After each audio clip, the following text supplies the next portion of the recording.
kulan wacan daawada meel walba aad joogto is walbaad noo maqleysaan waxaad kusoo dhawaataan janaal kale waaye filmis oo hadaan oo kale idiin soo gudbiya warbixinada ugu dambeeya ee la xiriira arrimaha Bollywoodka.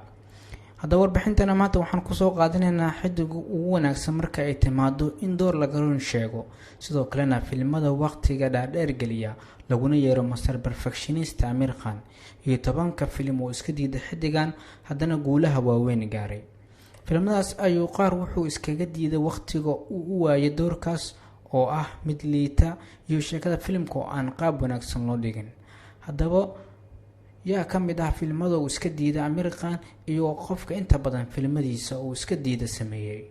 Nambarka 10 waa Dilwala Dulhania Le Jayenge. waa filim ku weyn qalbiyada Bollywoodka, waana mid classic ah, saas ay tahay Aamir Khan ayaa iska diiday.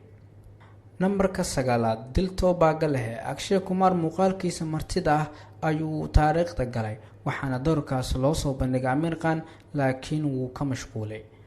Nambarka 8 Muhabbatin waa filim jacayl sare lagu soo bandhigo oo hirgala, mana ahayn nooca filimada Aamir Khan laakiin wuu iska diiday.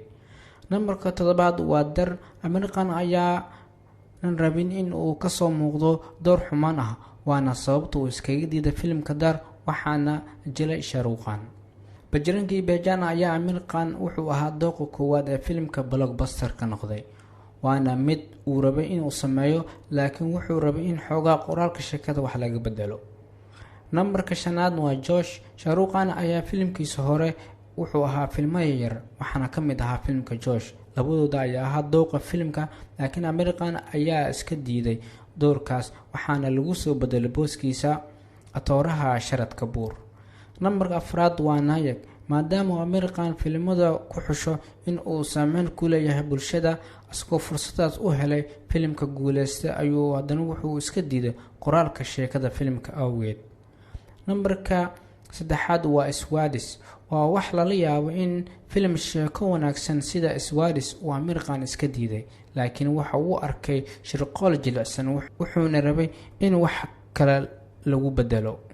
Nambarka 2 waa Sergeant. filimkan ayaa la rabay in loo dhiibo wajiyo cusub haddana xirfad leh. Salman Khan iyo Sanjay Dutt isfahamkooda waa loo bagay, laakiin waxaa kaloo filimkan loo soo jeediyay Aamir Khan. Nambarka 1 waa Hum Aapke Hain Kaun. filimkan jaceylka ayaa noqday mid ka mid ah filimada hirgale oo had iyo jeer la wada jeclaado, sida loo jeclaaday isfahamka Salman Khan iyo Madhuri Dixit ayay ahayd inuu Aamir Khan u aqbalo, laakiin wuu iska diiday. filimadaasi ayay ahayd filimadu Aamir Khan gaashaanka u daruuray. waad ku mahadsantahay daawashada warbixintan. haddii aad ka heshna la wadaaga asxaabtaada.